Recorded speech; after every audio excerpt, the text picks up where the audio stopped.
Can everyone hear us in the room if you can't move forward a bit? Okay. So thanks everyone for coming along tonight. Our EGM is this? Fourth, Graham? You're challenging my memory now. It's either fourth or fifth. I think it's our fifth general meeting, fourth AGM. Okay, so Graham, are you going to run through how tonight's going to run, first of all?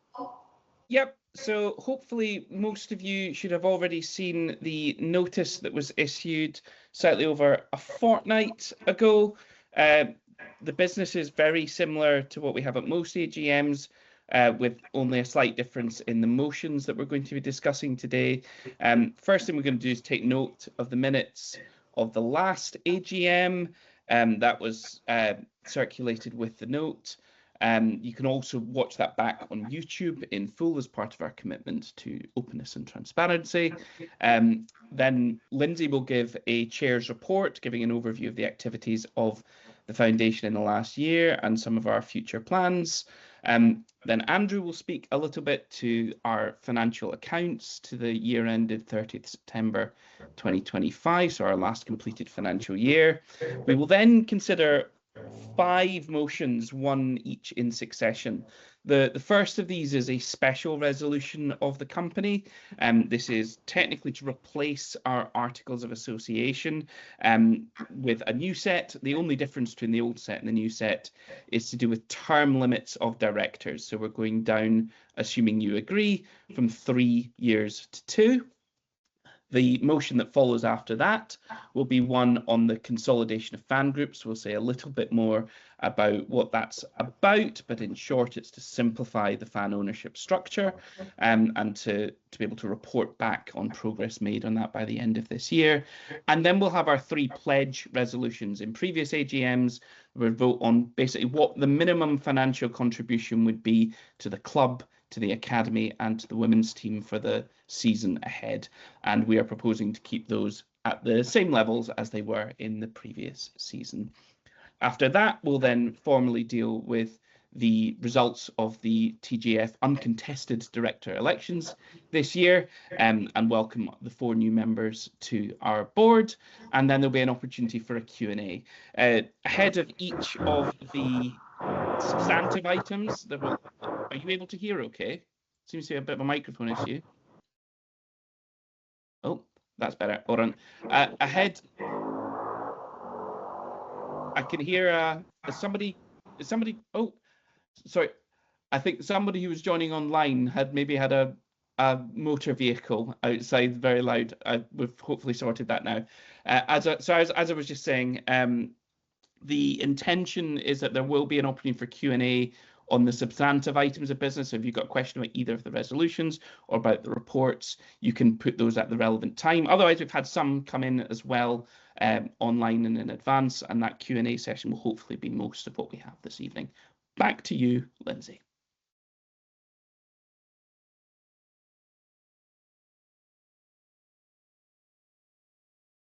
Sorry, Lynsey, you're now muted, so those online can't hear you. Is someone able to unmute the... Is that better? That's perfect.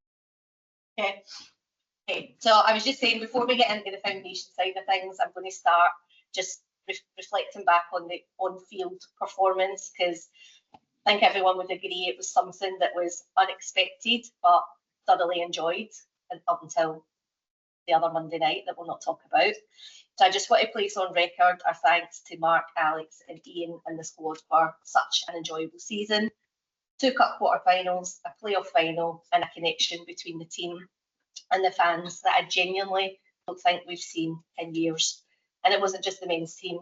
The women's team bounced straight back into the top 6 after a slight blip last year and finished the season by taking a point away to Celtic, which was no small achievement. They continue to represent the club brilliantly and we're proud to support them. As for the playoffs, I don't know about the rest of you, but I'm absolutely done with them. So let's just go outright and win the league this season, shall we? No pressure to the team. So just reflecting back on the TJF, season that's just gone by. There's been quite a lot of board changes, so I want to acknowledge those who stepped down throughout the year. So Jack, Derek, Ben, Simon and Caitlin all resigned at different points throughout the year, each for their own reasons. But I want to thank every one of them for their time, their energy and their commitment that they gave to the foundation. This board work is demanding and their contribution mattered. After last year's AGM, Davey was co-opted back onto the board to continue the engagement work he'd been doing with the club and in and around the universities.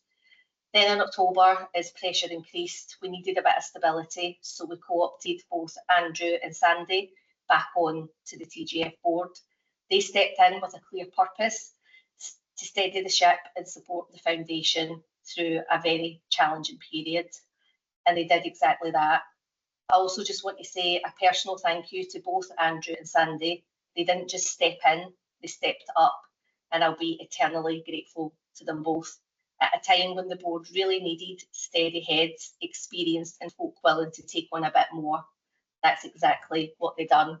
Their support genuinely made a difference and it mattered most. And just before I move on, I also want to say something about someone who really gets the recognition that he deserves. So Graham has poured an extraordinary amount of time, effort and sheer emotional energy into TJF over the past, don't know how many years it is now, Graham, I've lost count, but he is genuinely one of the unsung heroes of this whole operation. The work he does, the detail, the diligence, the sometimes calm head and the chaos, most people will never see, but all of us have benefited from it. And on a personal note, he kept me sane more times than I can count. So Graham, thank you. TJF runs better because of you. Mm-hmm. So in February, we had a special election where we welcomed Charlie to the board, who's sitting at the end, and Robbie, who's joined us online to the TJF board. So they'll serve an 18-month term and have already hit the ground running. It's been great to have their energy and ideas around the table. And as many of you know, my own term will end tonight, as do the terms of Andrew, Sandy and Davey. And it's probably the right moment for new voices and fresh energy. And I'm grateful to my fellow board members for everything they've done, especially in a year that's asked a lot of us. So looking ahead to some of the achievements throughout the year, the financial contribution across pledges and fundraising, TJF has now contributed over £500,000 to the football club since we started out, 628,000 to be exact. That support's been vital across the men's team, the academy and the women's team. Andrew will share a detailed financial update, but the headline is clear. TJF remains one of the most important financial supporters of Partick Thistle, and we couldn't do that without you, our members, so thank you. Members growth. So we've seen a real growth in TJF membership over the last 12 months. We have 1,950 members, which is a fantastic response to the pleas that have gone out on social media. Jamie has worked particularly hard around the last 12 months to really increase our presence online and show what it means to be a member of TJF and the benefit of doing so. So we've got in total 1,950 members. Of that, we've got just over 1,100 who are general members paying more than £10 a month. We've got 361 concessions, 334 basic and 115 junior members. Junior memberships are up for renewal at the minute, so if your kid had a junior membership last year, please renew it and encourage your nieces, your nephews, your grandkids, everybody to join the foundation. And just going back to Jamie, he's done a lot of work, not just for TJF, but a lot of collaboration with the club and really working on bringing us together and working more collaboratively. So well done, Jamie. So looking at the relationship with the club board, the start of the season was difficult. I think we all recognised that when we had a public dispute and many statements shared online. It wasn't where it wanted to be, and I think the trust had probably taken a little bit of a knock. So as part of the the rebuild, the club board did ask the trustees to start attending the club board meetings. It was a bit of an unusual request, and it probably cut across that clear separation of the roles set out in the club trust agreement and the corporate governance manual. But we agreed to it as a temporary measure because the intention was to improve short-term information sharing and make sure urgent issues could be escalated quickly. We wanted better alignment between the majority shareholder and the club board, and at that moment, that felt the quickest and easiest way to achieve it. Like I said, it was only a temporary measure, and by October, it was clear that the arrangement had run its course. So we made the decision to step back from observing the board meetings because everyone, including us, needed to re-establish the proper boundaries between the club board and the role that the trustees had. So we've now moved to a more structured and healthier model where we're having regular meetings every few months between the trustees, the club board and the fan rep, and we have ad hoc catch-ups if and when necessary. This gives us a clear forum for information sharing without blurring the responsibility. And I'm pleased to say that since then, the relationship has improved significantly. There's been more honesty, more structure and more clarity around what our roles are, and we're all putting the long-term interest of the club first. Ahead of the club's AGM, we also carried out interviews with the existing club board members, and I just want to explain a little bit around why we did that, because it's an important part of our governance responsibilities. Under the fan ownership model, the trustees have a duty to review the contribution and the effectiveness of the club board.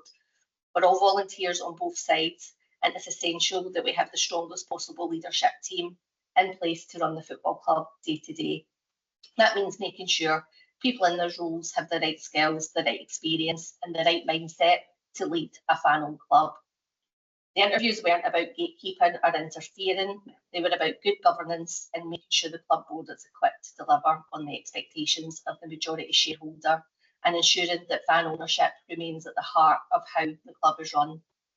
The conversations were constructive, honest and forward-looking. They gave us a clear picture of where things are working well, where more support is needed, and how we can contribute to a stronger, more sustainable leadership structure.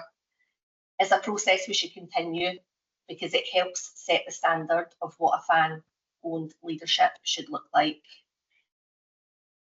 Looking at advocacy for our members, this year we also raised concerns on behalf of our members when St Mirren tickets were cancelled for the cup tie and when issues emerged around data breaches. Our job is to speak up when something isn't right, and we did that clearly and constructively.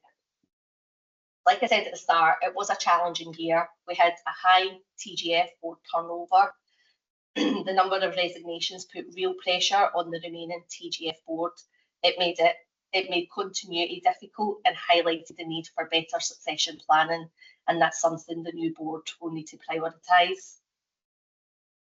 The relationship with the club board was challenging early on, but we worked through those communication issues and we're in a much stronger position.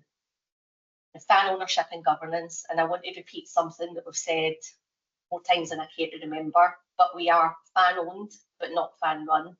The fan groups hold the majority shareholding, but the club board makes the day-to-day decisions. For that to work, the club board needs the right skills, the right balance, and the right capacity. This year has shown how important that is. It's also shown that we need clear expectations, clear communication, and clear roles on both sides. We've learned lessons and we've acted on them. So as I step down tonight, I just want to say that these 3 years have been hard at times, demanding and intense, and not without their moments, but they've also been incredibly rewarding. It's been a privilege to play a part in guiding the club through this stage of fan ownership, and I'm proud of what we've achieved together. I also want to thank my family for giving me the space, the patience and support to do this properly. And to Ross, my other half, thank you for always respecting the boundaries and giving me the space to do this properly, even when I know it's not easy as a fellow fan. Let's continue moving forward together, because this is our club, our future, our hands. Fan ownership only works when we all play our part, and this club is worth every bit of that. Thank you for your support, your honesty and belief in what we're building together. On board.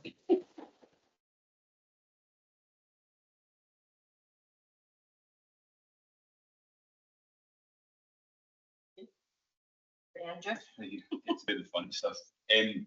We sent an email out to all 1,950 of you with the accounts and a detailed financial explanation of the accounts. I'm delighted to note that not one of you replied, which, as a treasurer, is absolutely ideal. Just in terms of a summary of the accounts, our accounts are incredibly straightforward. You know, the profit for the year just basically moves to the bank balance. This was the first year that the foundation had reported a very, very small loss. The only reason for that was in relation to some stock movements relating to the strips we did for the TJF strips we did for that late game against Dunfermline that we lost 4-1. I think the women did a better job wearing them than the men did, certainly. Year-end cash, £55,000 in the bank. Cash in the bank today, £51,000. When we initially set the foundation up, we made a pledge to retain 3 times the monthly contribution we make to the football club as a cash buffer. The pledge currently across 3 months is £44,750. So right now we are holding slightly in excess of the cash buffer. That is down to 2 things and 2 things only. One is the generosity of members, and secondly the growth in that membership. I've sat in this AGM a couple of years ago, 3 years ago I think, where we talked about potentially one day getting to 2,000 members. That was at that point completely aspirational. I think when I initially joined the foundation board, there was less than 400 of us. To sit at 1,850 is a really, really super achievement. And not just that, it's the quality of those members. We've got ex-players who still support us. Chris Doolan supports us, Stuart Bannigan, lots of good people who sit and support this football club. I've also got any number of the players this year as members. We've seen some of the super work Jamie's done. The players don't realise it, and we've said this to Mark and Alex Samuel actually as well. The players don't realise it, but when they join, we get a bounce because they see them being part of it makes it feel like a bigger community. And between the great work Jamie's done, the great work that Mark and Alex have done on the pitch, building to 1,950 members has increased our monthly revenue superbly, and we're delighted that, and we thank members for that. Add to that, when we do merchandise with some great support, I could see John Henderson, number 347, I think he has got his, he's modelling the tartan talisman. I think David in the room is wearing his tartan talisman top as well.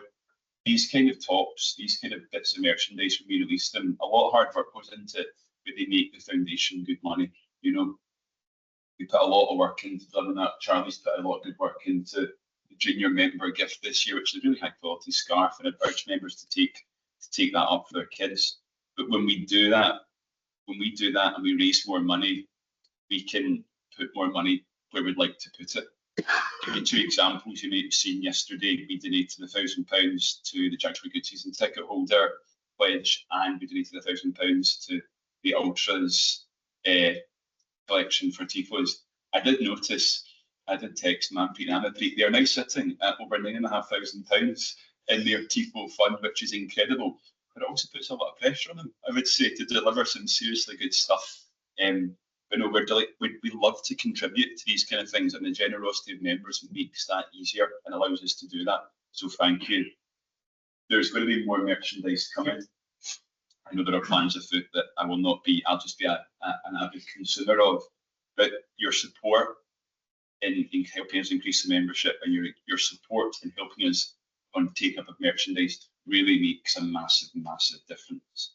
It allows us to run events like the hospitality takeover, which again was incredibly successful this year, and other things too. I'll also make a note that TJF runs incredibly lean on cost. We basically try to spend no money at any point on anything.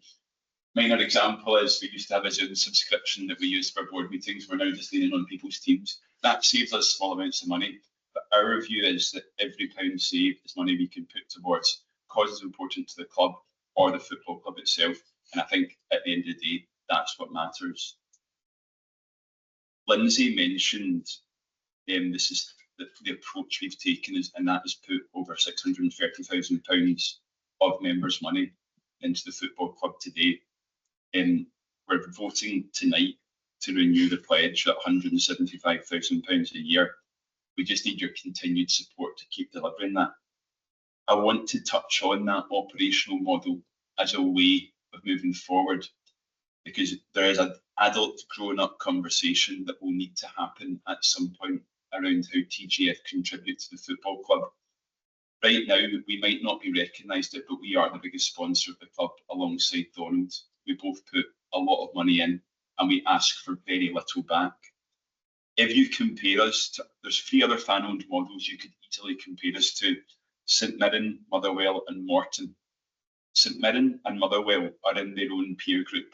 We operate like Greenock Morton as a fan body.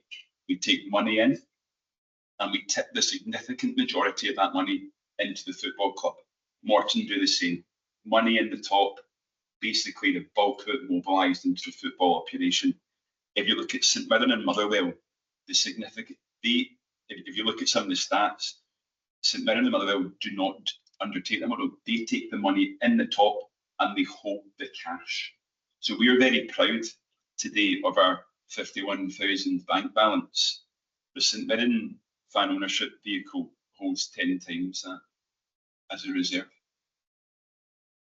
They do not put monthly contributions in to the football club to essentially act as a cash flow to the football club. Motherwell, very, very similar. We've talked a lot about, in the past, the way TJF came about, we had to be a firefighting fund. The club wasn't sustainable. We have helped the club on the journey towards sustainability, and the Football Club Board will talk more about that in the coming months. But I always think back, what kind of football club do you want to be like? Do you want to be like Motherwell, who I think we would all agree, Motherwell had a pretty good season last season. Something good there. They've got a very, very good track record of staying in the Premier League, bringing on young boys and selling them. You know, Lennon Miller being a case in point. I think if you reflect on the fact that we operate more like Greenock Morton than Motherwell, that isn't a model I think is sustainable for the long term. I don't think we aspire to be Greenock Morton. I think we aspire to be in the top 6 of Scottish football at some point in time, and Motherwell have done really, really well to nail that down. The football club, and they need to give an update on that, and will do, are in the Sandy Fyfe's been appointed as finance director. People will know Sandy's somebody who's well known to the foundation. We're absolutely delighted to see him appointed to the board. But at some point in the next year, 2 years, and Sandy knows this is coming, there will be a discussion around how the foundation fund the football club going forward. It is amazing that we get to put so much money in to the football club, to the women's team and the academy. But to be clear, that money funds day-to-day expenditure.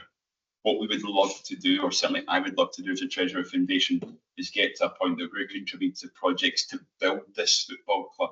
You know, you look at Falkirk's a good example. They recently built a fan park at the ground. How cool would it be to have the reserves and the capital available to do that? Lots of other potential projects we could do, but right now, the generosity of members to this foundation, to this football club, is incredible. But the money all comes in and goes straight back out again. Where we have a small rainy day fund, but we'd love that to be bigger. So the aspiration, I believe, that's a personal one for the foundation, would be to, in time, grow the buffer and make the money that members contribute go towards projects that provide a lasting benefit to a football club that we want to be here for our sons, for our daughters, for our grandkids, etc. That is all from me on the accounts. As I said, pretty straightforward. I've probably talked more about what the future looks like than what those accounts look like, because as I said, they're self-explanatory. I'm stepping down from the board today, but I'm going to continue to support on treasurer matters, at least in the short term, provide some continuity there, and it's been a pleasure serving on this board again.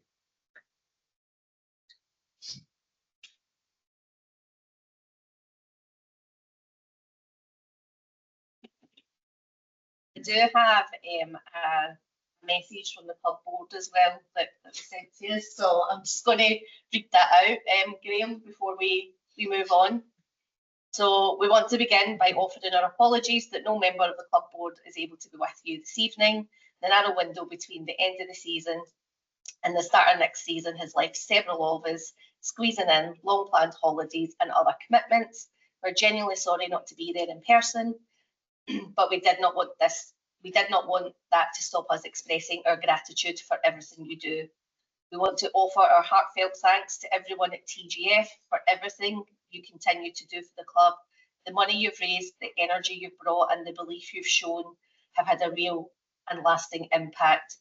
It speaks volumes that our newest board members are already themselves very proud members of TJF, a reflection of how deeply your work, your values, and your contribution sit at the heart of this football club.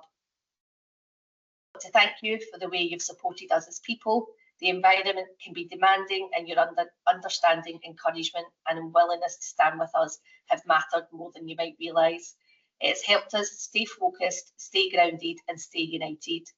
Your collaborative solutions first approach to working together is something we deeply value.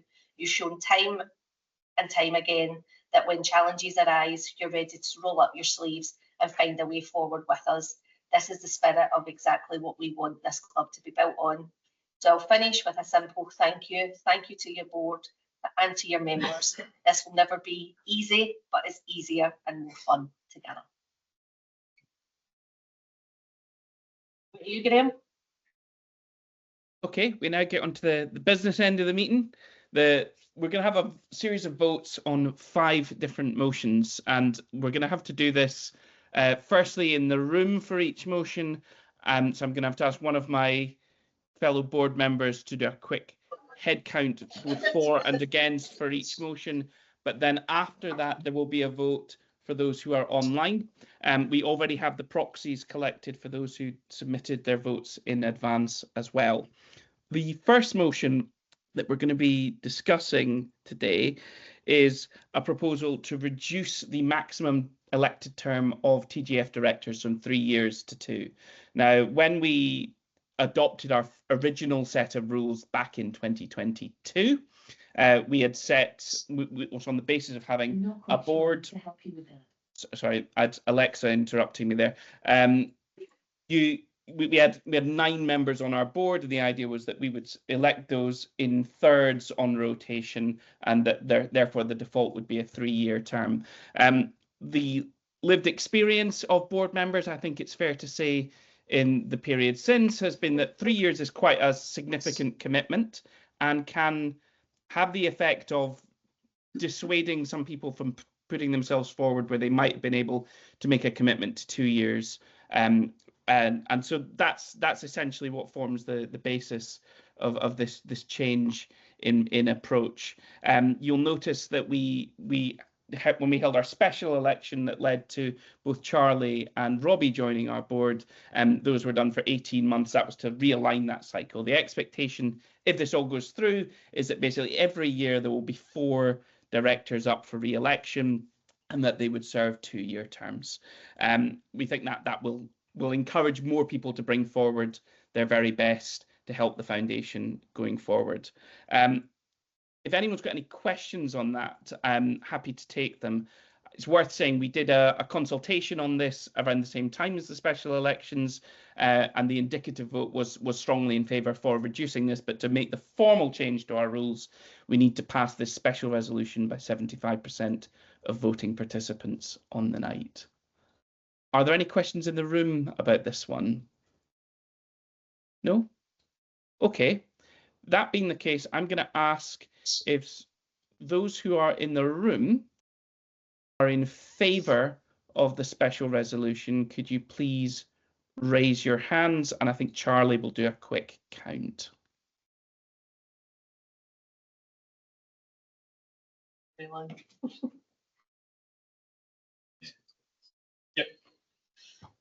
How many have we got? 4 there?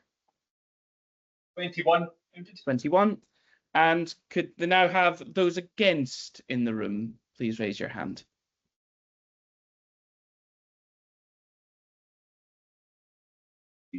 I'm in the dark because I can't see them. It's 0, Graham. 0. 0. And now online, I'm going to ask you to use the raised hand feature on Teams. If you are in favour of the special resolution, could you please raise your hand? 2.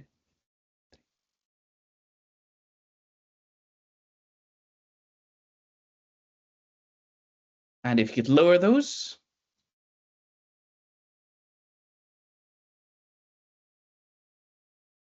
And if you are against, could you please raise your hand? Can I confirm that Robert Cadzo's hand is a legacy hand? I think it is. That being the case, we have 44 votes in favour and none against. The motion is unanimously carried, and those updated articles will be provided to Companies House post haste. Thank you, everyone. The next motion on the agenda is to do with consolidation and merger of the fan groups. Now, one of the things that we get a lot of post. Yes, sorry, Jay Fair has asked online is, does that include the proxies? Yes, there were 10 proxy votes in favour and none against. In terms of the fan groups, our fan ownership structure is a little bit like, as some have suggested on a certain documentary, the People's Front of Judea and the Judean People's Front, with multiple organisations because of their history and particular role in it, coexisting and interacting with one another. We've obviously got ourselves, the Jags Foundation, the largest member organisation. You've got the Jags Trust, which is the kind of legacy, say, of the Jags organisation. That's also a shareholder in its own right. And then you've got the PTFC Trust, which is run by those two organisations, which is the majority shareholder. We think this is too complicated. We think it has a number of drawbacks in terms of communicating how decisions are made at our fan-owned club, and we would like to see it simplified. There is also an issue that perhaps Andrew can speak a little bit more to about the status of the PTFC Trust and the way that it holds the shares, which will not be a long-term sustainable solution. So we would like to kick off discussion about basically simplifying that structure and to engage in those talks with the Jags Trust. But we feel we need your backing to initiate that process. Andrew, do you want to say something about the PTFC Trust side of things? We had our time again. The shares probably wouldn't have gone into a trust. The way that, so I work in tax, right? I'm going to try and keep this dead simple, right? But the way the shares are held in trust right now will cause us a significant tax charge in 9 years' time. That is the broad summary of the matters. If you hold shares in trust, every 10 years you must pay a tax on the value of what you hold in trust. Historically, there were the ability of various reliefs that would cover off that tax. Business property relief for anyone who wants to get dead technical. Rules around business property relief have changed recently. We got the last 10-year return we had to do was last year. So we got through by the skin of our teeth before rules changed in April this year. And in depending on how you value the shares, right? And that is a separate question for a different day. But there could be a very, very substantial tax charge in 9 years' time that would wipe out the full reserves of the foundation if we did nothing. For example, to pay that dry tax. It's not a tax you get anything back from. It's not a repayable credit. It's tax we would just pay to HMRC and it would wipe out our reserves. Ideally, it is something the foundation won't come across, but in the next 9 years, we're going to have to find a way to get the shares out of trust into a more suitable vehicle. For me, I feel really strongly about this. Part of that process is simplifying the structure. The structure is horrendous. That's a simple summary of it. Those of us who have been involved for a while understand it and understand what happened. But it doesn't make it any easier to explain to Charlie when he joins the board, to Robbie when he joins the board, to Jamie when he joins the board. Some of us were in this when we were in the thick of it in 2022 and we get it, but we're a pretty small bunch. I have already made some moves at the Jags Trust to suggest we might want to unify. I think it would be a super motion to approve here to allow us to move to a simplified fan ownership model, one body owning the shares, ideally one membership body. And as Graham so eloquently put, it makes things like the documentary when there's Lance saying people's front of you, it gets rid of all that stuff, doesn't it? And he's not wrong, by the way, it's a mess. So I feel dead strongly that we should support this motion and seek a way to do it. And I've already said to Graham that, you know, while departing just now, if a conversation needs to be had and there needs to be some sensible tax-based given on that, I'm more happy to support on that as well. We need to get the right outcome. We need to get a good outcome. It makes things easier to understand while the work of the foundation continues, because we want to still be collecting cash in the foundation and doing all the good things that we do. So yeah, over to you, Graham. Len Hoover does have a question. Is the Jags Trust leadership aware of concerns about the upcoming tax hit? Do we have that kind of relationship with their leadership? They are aware. To be clear, they are obviously the other trustee at the moment, Len. And so that discussion is something that has already been surfaced a number of times there. We have to engage with them whenever there are formal trust decisions under the club trust agreement, for example. So yes, they are acutely aware of the existence of this problem, and I think it would be highly desirable for corporate governance across all three of those bodies to be compliant and predictable going forwards, I think it's fair to say.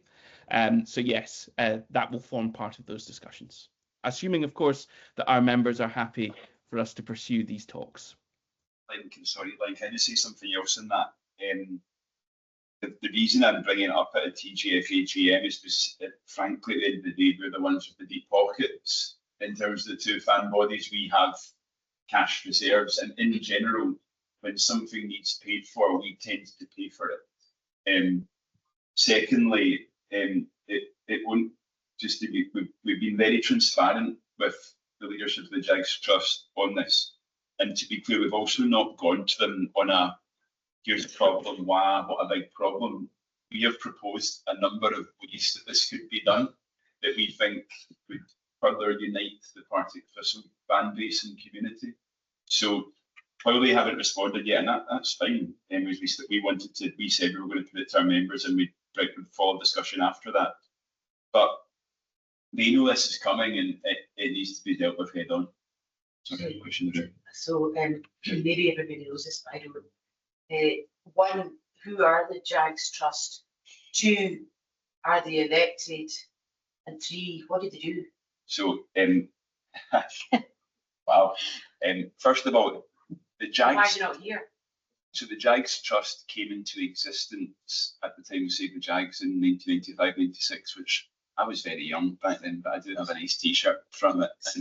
And the Jags Trust did a lot of the fundraising around Save the Jags, and as part of that, we're granted a shareholding in the football club, which is totally fair. And by the way, much like I think the work of TJF was valuable in the 2021-2022 time into 2023, the work of the Jags Trust was phenomenally important in 1995-1996, and we shouldn't forget that, right? In terms of who they are as individuals, they have a board of which Morag McCaffrey chairs. Morag's also a TJF member, but I believe she's on her way to America for the World Cup, like many people will be. We can't say too much more on how they're constituted and how they operate, right? We don't know, and we've never really made it our business. They're a membership body as well. I couldn't tell you how many members they've got. Again, I'm not speaking out. I couldn't tell you how much money they put into the football club. It's zero, but I couldn't tell you that formally. They essentially exist to hold the shares that they were given back in the day. And how receptive are they to amalgamation? Or so, as I said, I've raised the concept with Morag because I'm vaguely friendly with Morag, but I said we'd be going back to our members to get a mandate to do this. I'm going to say something pretty directly here. If TGF have a mandate to do this from 2,000 members, then it should be done. You know. Yeah, but you haven't answered the question. How receptive are they? They didn't say no, but we don't know. We don't know. They haven't responded, basically. And you don't know who the Jags Trust are. That says it all in a way, doesn't it? You know that, yeah. I am a member of the Jags Trust, Congratulations. but that's only because I set up a membership several years ago and just haven't cancelled the standing offer, so it comes off every year. Yeah. I get maybe an email 2 or 3 times a year. I informed of their AGM, and that's it, basically. More like, well, send out an email saying it's been a great season, let's look forward to the next one, but that's as far as the profile is completely different to the profile of Jags Foundation, where you've got a lot going on. Sorry, sir. Yes, I'm in an identical position to the fan on the other side of the room here, except I never get an email.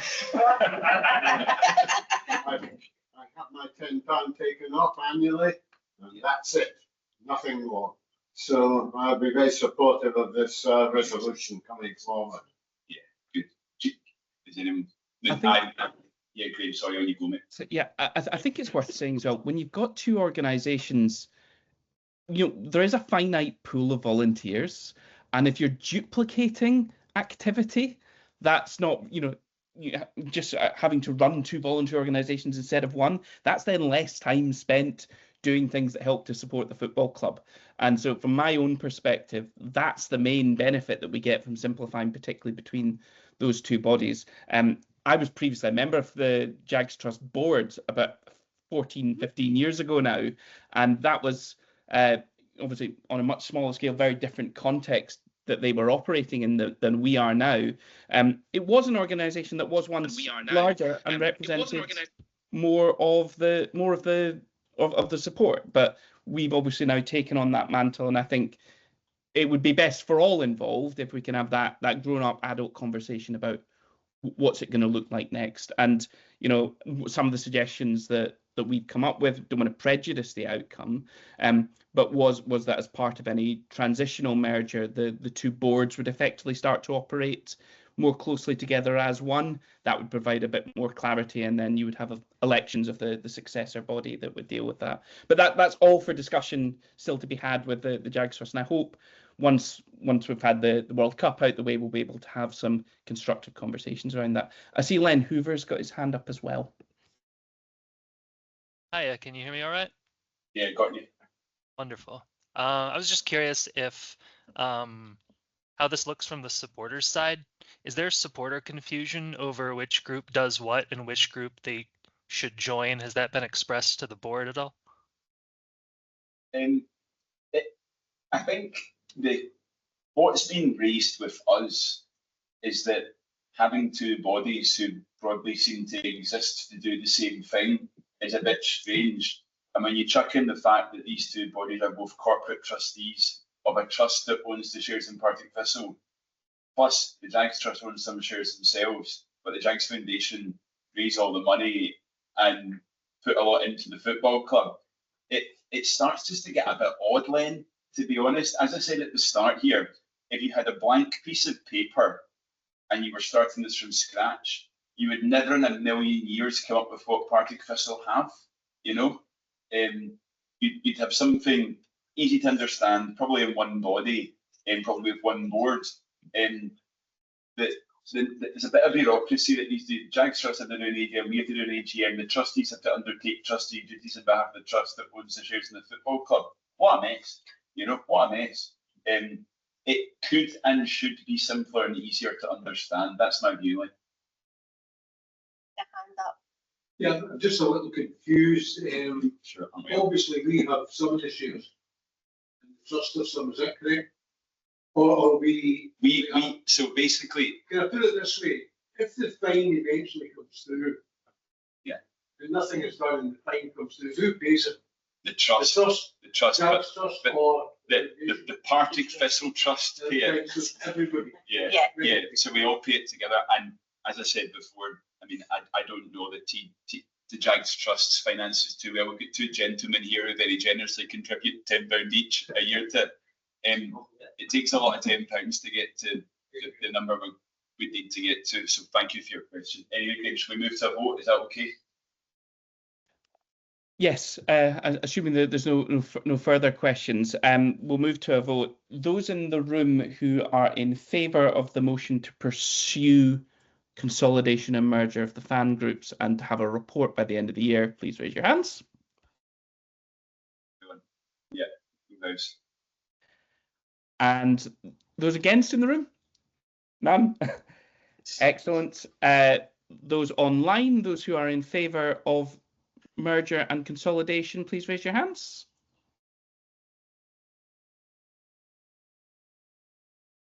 And you can lower those hands.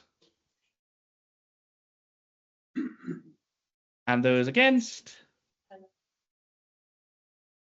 That's unanimous. Absolutely unanimous. Excellent. Thank you, folks. We will endeavour to provide members with a detailed update on progress, certainly no later than the end of the year. I hope we will make more progress before then so that we are in a position to say something positive on that front. The next motion coming up is to do with our pledge to the club. It's maybe useful to discuss these three pledges together. In the last, now I think it's 2, maybe 3 seasons, we have pledged a consistent monthly amount to the club. The plan for this season is to put £12,500 per month at the end of every month into the club's coffers. And that has been part of our initial discussions with the club board around budgeting assumptions as well. All the stuff that Andrew was telling you about, money in, money out. We're proposing for this year that should remain in place. Similarly with the Academy pledge, which started towards the end, I think the end of 2022, so that's now been going slightly longer as well. That pledge will be continued at £2,000 per month, also paid at the same time. And then there's the Thistle women's team pledge, which will be renewed on the same basis as before, which is £5,000 across the season. And we'll be discussing what, with the club and with those parts of the club community, what the TJF benefit is that comes out of that. We obviously had the Bring a Friend tickets this year from the club. We had the captain sponsorship with the PTWFC. We're constantly looking for ways to bring member value to those arrangements as well. But we're proposing for now that those be kept at the same levels. Does anyone have any questions about those pledges before we move on to voting on those? I can't see if there's any questions in the room. There's none. None? Excellent. So we'll take the club pledge first. Those in the room who are in favour of renewing the pledge at £12,500 per month for the upcoming season, please raise your hands.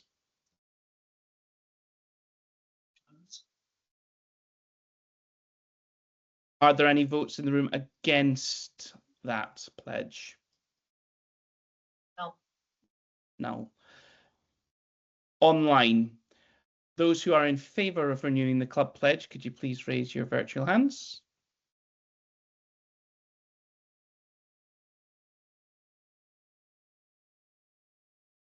And if you could lower those hands. And those against, please raise your hand. There was one vote against this by proxy, but that is carried overwhelmingly. Thank you very much. The first payment will be made on the 28th of this month. We now move on to the Academy pledge. Those in the room who are in favour of the Academy pledge, please raise your hands.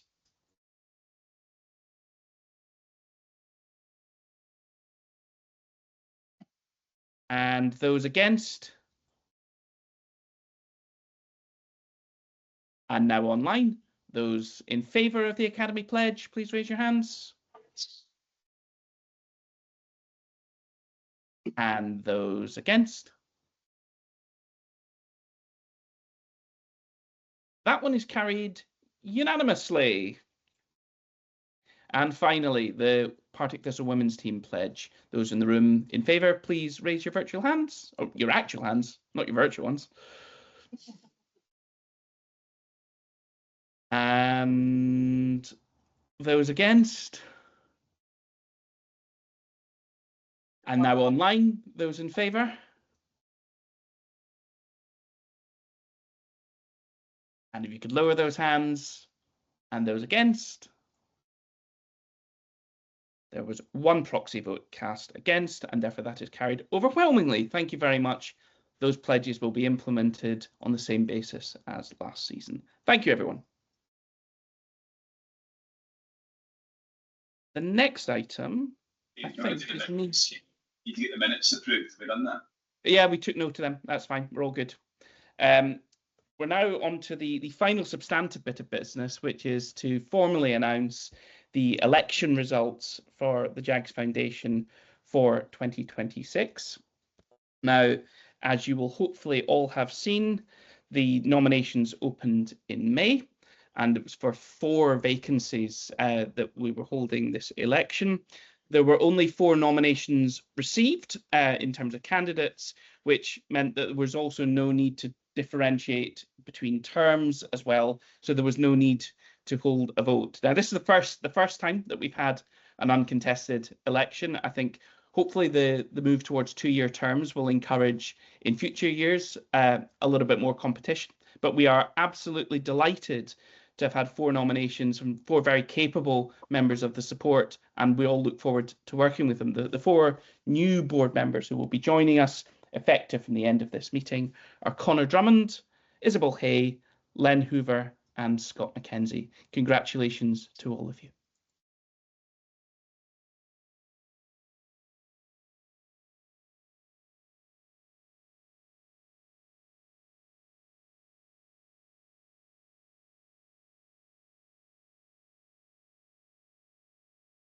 Back to you, Lindsay. I think it's Q&A. Yeah. We start, I know we've had some questions submitted, Graham, but will we start with questions in the room?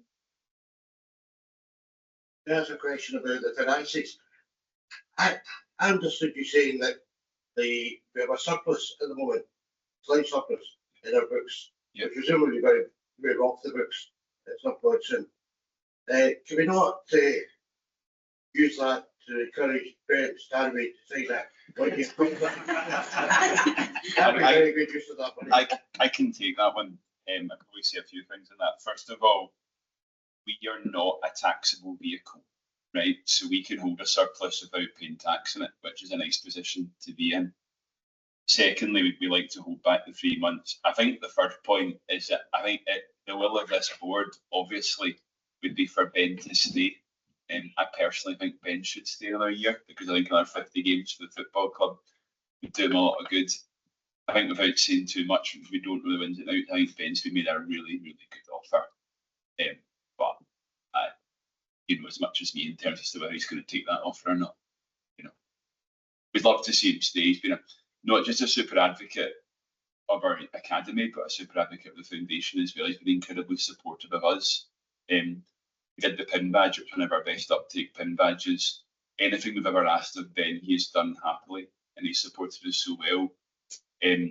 For me, I was gutted. I personally thought I could tell he was going to go at the end of the St Mirren game. It just felt like him and perhaps Fitzy too were saying goodbye, and that felt really, really difficult. Probably harder than losing, actually. But, you know, I think that while the foundation would love to chuck all the cash at Ben Stanway, I think we have to be slightly fiscally responsible as well. And yeah. But A rainy day fund. we'd love to see him stay. You know. Just following up on that question, the 12.5k that we give to the club each month, does that just go to funding their overheads effectively, or does it go to the team? How's it allocated? Right now, it just goes into the pot for the football club. It may be worth a discussion in the future around how it is narrated that money is spent. I mean, I think most of us here would probably be delighted to know that our cash was going towards the playing budget directly. As I said when I spoke about the finances, right now we essentially just chuck the money it's just cash flow, right? It'd be brilliant to get to a position where the club was sustainable on its own and we could contribute our money and say we want this to augment and supplement the players fund, or we want it to augment and supplement a fans park, we want it to augment and supplement doing something with that monstrosity behind the goal down at the city. And that I think is aspirational for the nation, but right now at this point we pay the money in and the club does what it does. And so therefore fair to summarise that you're funding the ongoing losses of the club essentially. We fund the cash flow of the football. I remember at our last AGM, there was a gentleman, I confess I forget what his name was. He asked whether if we ring-fenced funds for the playing budget, whether that might encourage more people to contribute. effectively, because the budgeting assumptions are based on us contributing, one of the first things that the club would have to cut back would be the playing budget if TJF did not exist and wasn't making that contribution.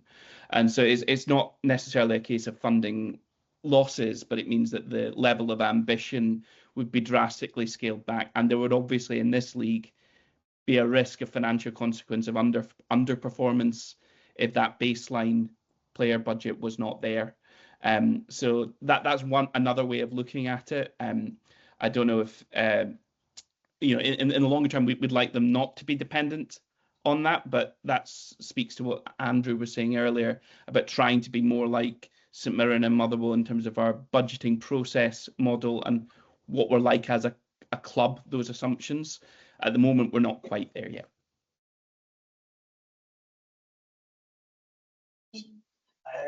Stephen Andrew from the Petershill Disabled Sports Association. We've had a question come in from one of our members. He can be here tonight. So it's from Raymond. He's asking here. I've been coming increasingly concerned about the management of the approaches to the stadium on match days, particularly for those who find it difficult to get up to the tricky listing stand, the McParland Way. This is that's my criticism of document is to work really hard to ensure access for all, but I feel strongly that the club should become far more proactive in trying to deal with surroundings to the stadium. It then goes on to say parking on Firhill Road and Firhill Court is a massive issue in match days, and the club should be meeting with Radical City Council to agree a traffic management plan for match days. Suspending parking on Firhill Road on match days, it says it can be done around the streets as a hand. South Drive is a mess and a trip hazard for public halls for to like the same people. It's been like that all season, and again the club needs to be proactive about sorting that out and agreeing a traffic management plan for which could potentially mean a one-way system on match days. Yeah, I think that's completely fair points that Raymond's raised, and I think it's something that we can take to the club. Raymond's obviously a member of ours as well, so it's not something that TJF can fix, but we can certainly engage with the club and have those discussions. And I think any questions that are asked tonight that involve it's probably something the DSA could take to the board as well. Agreed. Yeah, so we'll work together on that, Stephen. Thanks. No problem. Any other questions in the room? I've got a question about membership. The work that the Ultras put in, especially the last 2 days of the playoff, seems to have had a positive effect on the amount of season tickets that have been sold. Is there any sign that that effect is helping us with our membership numbers? Has there been an increase following the? Yeah, I'm one of. Yeah, I would definitely say so, because, for example, even from a social media side of view, we put a video up of the display from the St Mirren game on our social media, and it's got about 300,000 views. One of the most viewed bits of artificial social media content ever from that on Instagram. And from that video alone, we used that to promote people to sign up, because obviously the display was fantastic. So everybody saw it. It was deservedly getting a lot of traction. And I think it's impossible to quantify the exact number, but I definitely think we'll have got some sign-ups off the back of people seeing that, wanting to get more involved. And I think, yeah, engaging with the options is definitely something going forward we want to do more of, for sure, because they're a huge part of the club. I think they've shone a really good light on the club this season, in particular. There's been real, goes back to what I was saying earlier, there has been that real togetherness around the club. You know, sometimes they can get a bit of a bad rep for things that have happened, certainly in previous seasons. However, this season they've done nothing but really showcase the club. And I think we have probably seen season ticket sales off the back of that. You know, we've got young people coming along to the games off the back of that. That's the future of this football club. I bring my girls, as some of you will know, and we tend to try and bring friends from school when we can.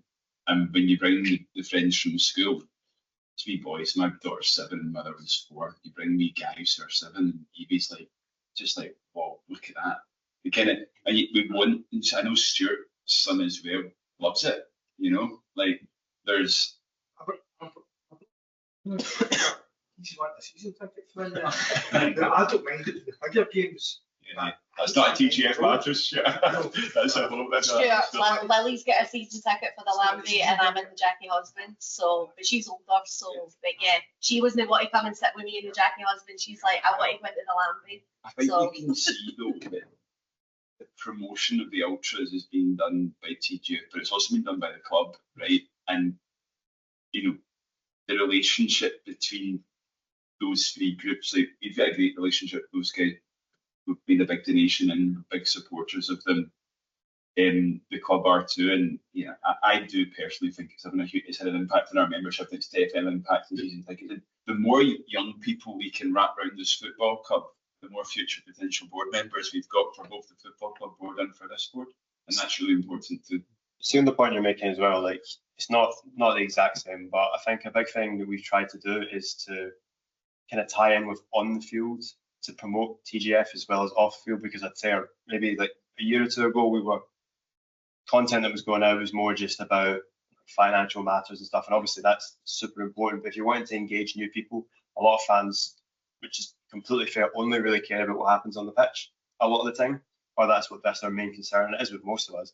But if you're wanting to engage new people, you've got to kind of tie in on the pitch to off the pitch, and that's what we've been trying to do a lot more. And I think that's worked in a sense that, not even just for that, we've managed to do it in the sense that club have been kind to collaborate with us. We've got to interview Alex Samuel, got to do a couple of photos with Ben Stanway for the pin promotion, got pictures with Lee Ashcroft, Mark Wilson, etc., etc. We've got a lot of people who club have been kind and helped us collaborate with them. But I think tying in on the pitch to off the pitch is how we engage and mobilise more people. And I think that's probably been a part of, at least, on the pitch success is part of the reason that we've got more members as well. When things are good on the pitch, things are good off the pitch, usually. Capture them when they're young, and then they're brainwashed for life. That's how happy us are here, isn't it? So. Yeah. I want to agree on the parade. I think the Ultras have done very well. The atmosphere is fantastic. But I do find it rather menacing. Maybe it's been a roll culture when they don't show their face, they're with the face cover, and they go to corners to have a fight with people. This happens with, I've seen it with Morton's fans when they're here and with other fans. So I don't think it's all perfect. And I think that the downside. I think the programme about the Ultras, the Party Thistle was came out very well from it. And I think there's a good reason for it coming out well. But there's we always hide their face, or seem always to hide their face. And what about the face for? This when we do something they ought not to be doing, which is basically what it's saying. Yeah, I think that's an entirely fair point, and that's what I was referring to earlier when I was saying in previous seasons the behaviour hasn't always been great, but I think I personally have definitely seen a marked improvement in that. But totally take on your point, why are you hiding your face if you've got nothing to hide? One thing I would say as well is that they do self-police better than they used to as well. Like they have, they've called out in their own groups bad eggs, you know, and I think there's people who attach themselves to ultras groups sometimes who have the mindset that you've talked about. And I had a pretty horrendous experience at Dunfermline this year when Dunfermline casuals came towards me and my 2 girls, and I did not like it. Masked down, the kids hated it. I didn't like it either. I've explained that one to Manpreet, and it wasn't part of this matter. I said, look, mate, that's how we people feel in that situation.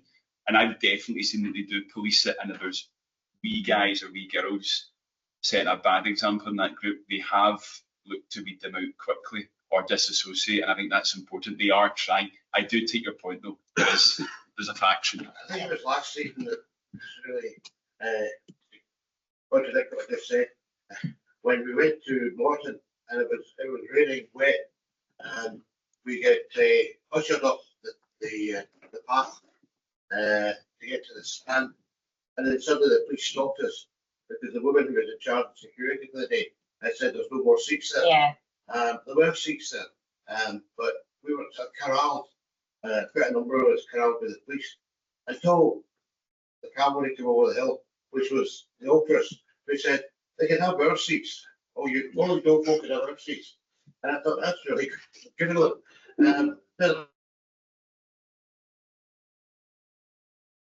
I think we maybe have a power problem. Andrew's laptop has just given up the host. Oh dear. Hopefully we've not missed too much of this. I'll check in on. Andrew, could I just come in on a certain point there that was touched on about the self-policing with the ultras? Was that a game last season? Robbie, I don't think we're connected. Ah, if we hold back. yeah, no worries, no We're worries. effectively in a breakout room against our will. You just know Andrew's tripped over something, don't you? First priority is maybe let Graham alert them to the fact, because they may not even realise they are acutely Lynsey's aware they're just plugging in the laptop and trying to get it to power back up again. You realise how much electricity costs this club every year? Absolutely. Here we go. We're running very lean on battery power. Might be an idea to consider a more official link with the ultras. I don't mean this in a bad way. Back, guys. I can see you. Can you hear me? Yes. Yeah, you need a shave. Can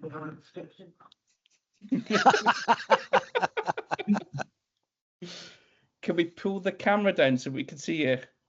Sorry. That as well. Brief intermission. See, I've had to charge my laptop, you see. Always that. Yes, I've had to unplug.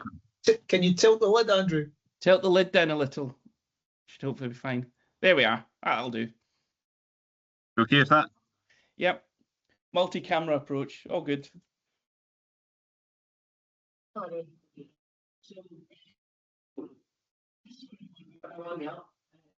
You just said the memberships are way up to nearly 2,000. The ultras have had a positive impact in the club. Should there not be a little bit more official link with the ultras, with the fan base, to, if you like, just with this chap saying about the potential of intimidation and picking up bad eggs, would it not be an idea to have a more official link with the ultras to that this is the wrong description, but to police them?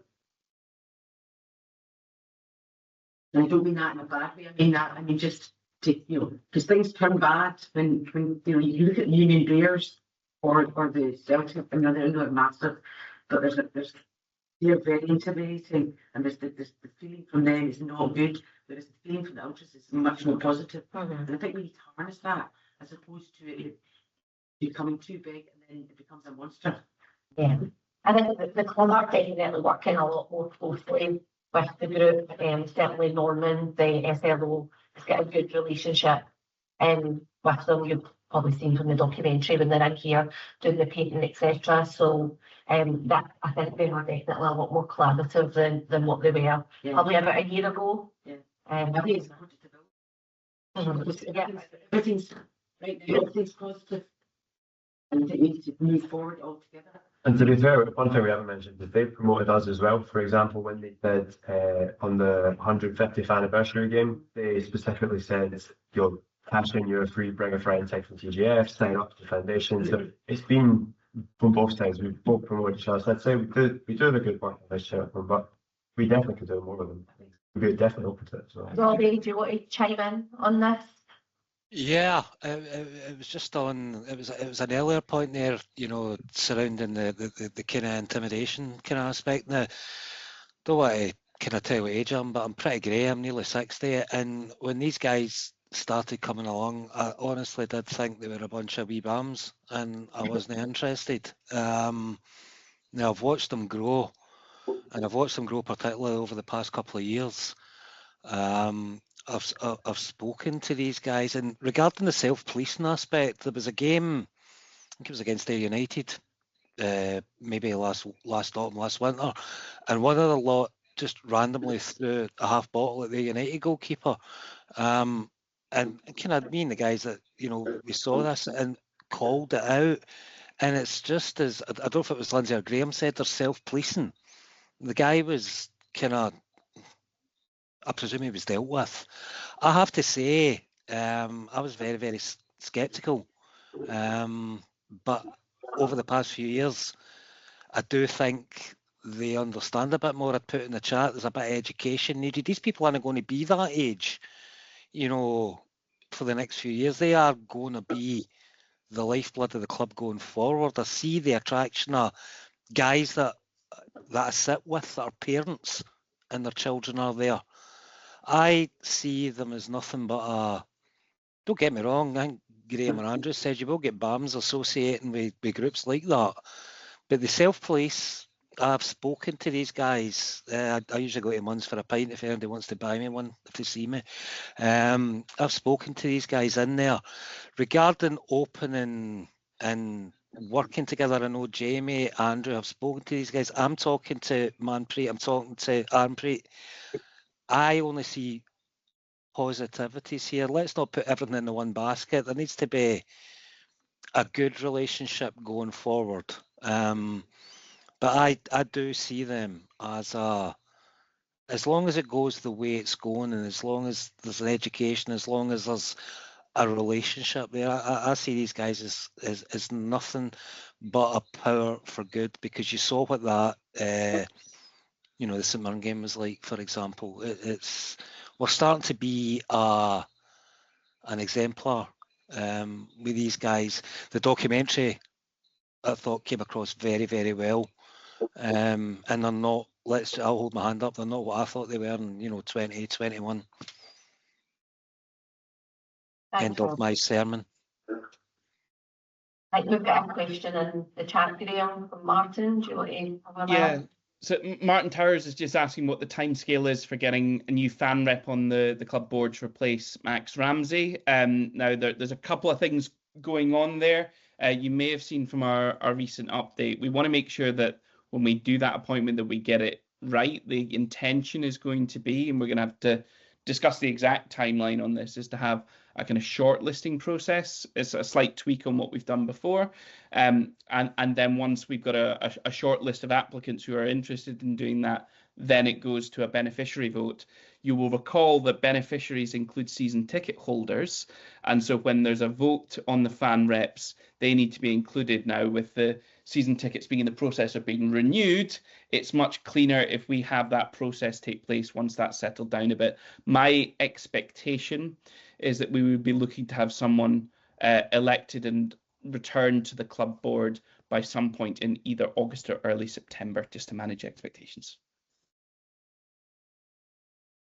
Yeah, I just want to ask, see the volunteer coordinator post that's kind of the top advertising, was that something we were kind of instrumental in kind of setting up or promoting in some way?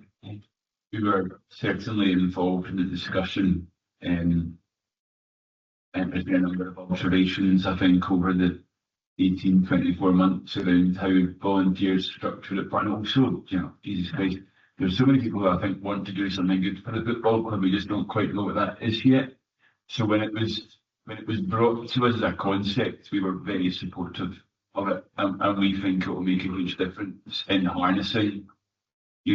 Much like a good SLO harnesses, the workings of the support makes it better. A good volunteer coordinator will help the volunteers be more effective in what they do, but also hopefully wrap more volunteers around the football club. And there's lots of good people out there who want to, for whatever reason, give lots of their time to Petershill football club for free, and we should really harness it. So yeah, certainly something we had a chat to when it was brought to us. We had a chat to about it, and we were delighted to support.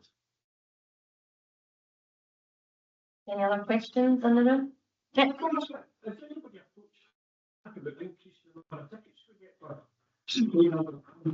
I heard some rumour that they're going back to big handing, but I don't know if that's true or not. It's just the exact same.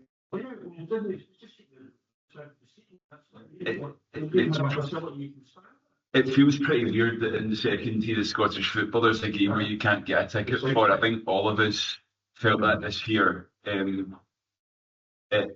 it's kind of their decision, isn't it? I mean, they've got this great big stadium next to them, but I mean, I don't know what the income model looks like, but the December the 27th or 28th game is a game where I think in general lots more people are at home, back from abroad, seeing family, etc.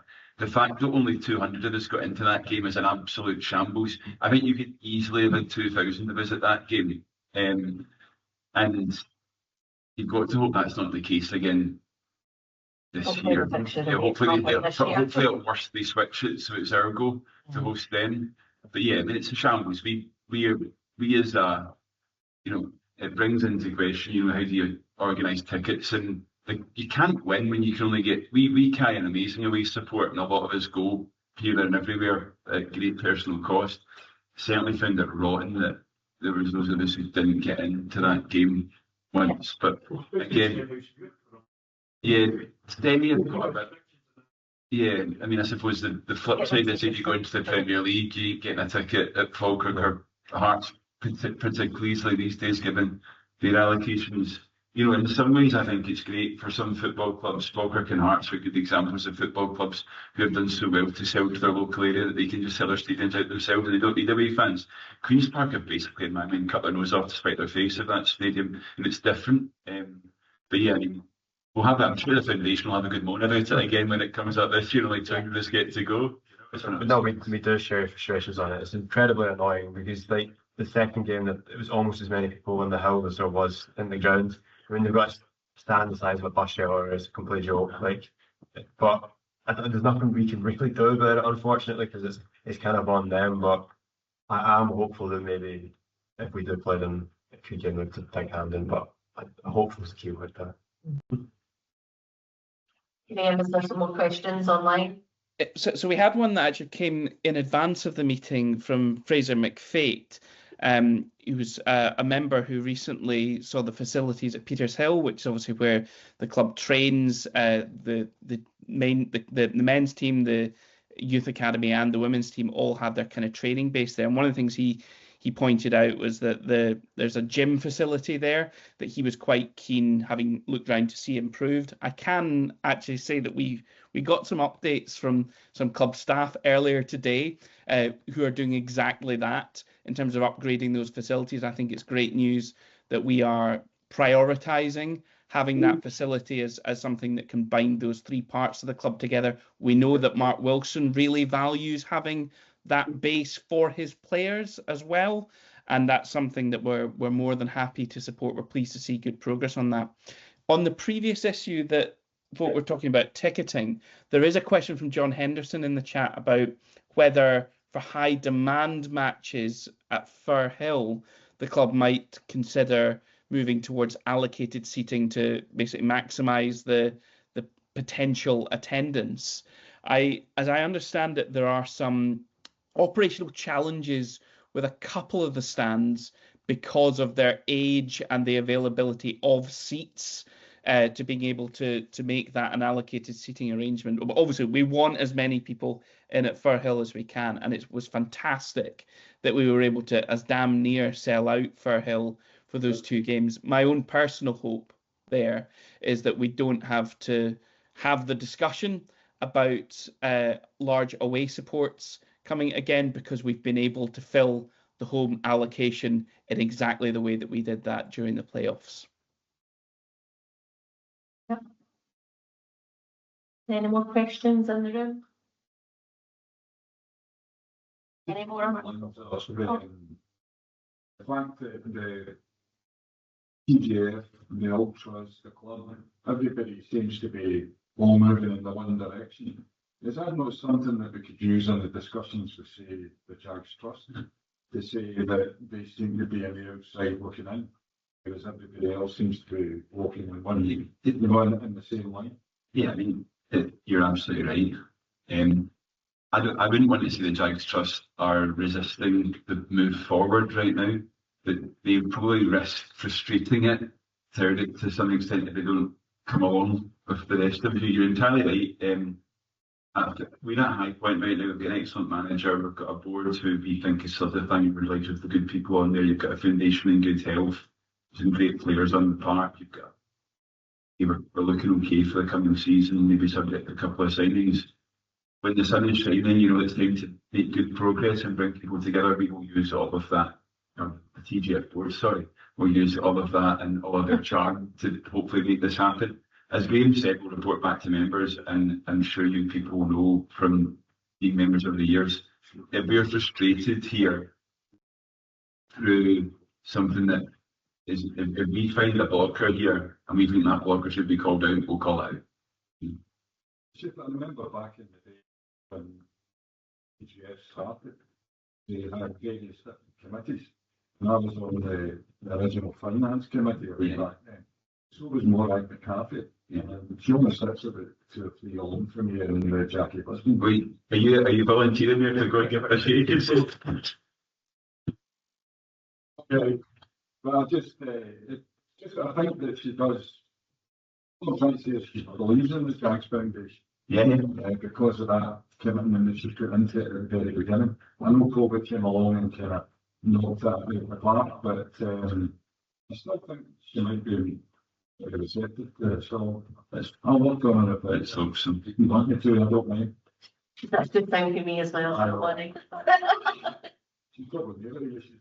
I know. It's a movement from you guys next season. We'll coordinate next season, right? From the Northwest supporters first. Yeah. I don't want to ban for it. Thank you. Just before we finish, a member has made a representation to me that he's asked me to read out this evening, if that's okay. It's about our chair who's departing. Today we recognise and thank Lynsey, who steps in as chair of TJF with a rare combination of strength, humility and absolute commitment to what fan ownership truly means.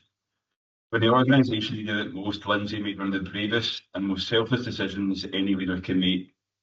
Sandy Fyfe who said this. She brought Andrew and I back in. She wasn't too proud to do it, and she wasn't afraid of our opinions. She cared only about doing what was right for the club. That moment told me everything I needed to know about her character. Getting through Lynsey's has shown me as a leader, has shown me a leader who is both deeply human and quietly formidable. She has the soft skills that bring people together and the drive, work ethic and resilience that push an organisation forward. She listens, she challenges, she supports, and she leads with clarity of purpose that is impossible not to respect. I have seen firsthand how hard she works, how committed she is, and how much she has given of herself. For that, she will always have my respect. I think you will never know all the bumps in the road she's had to navigate with the TJF board, and Lynsey's hard work has made both the football club and TJF better.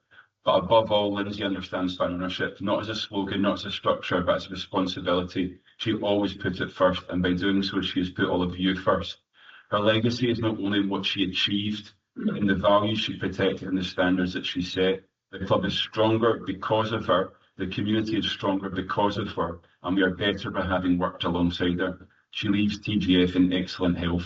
Thank you, Lynsey, for your leadership, your courage, and your unwavering belief in what the club can be and should be.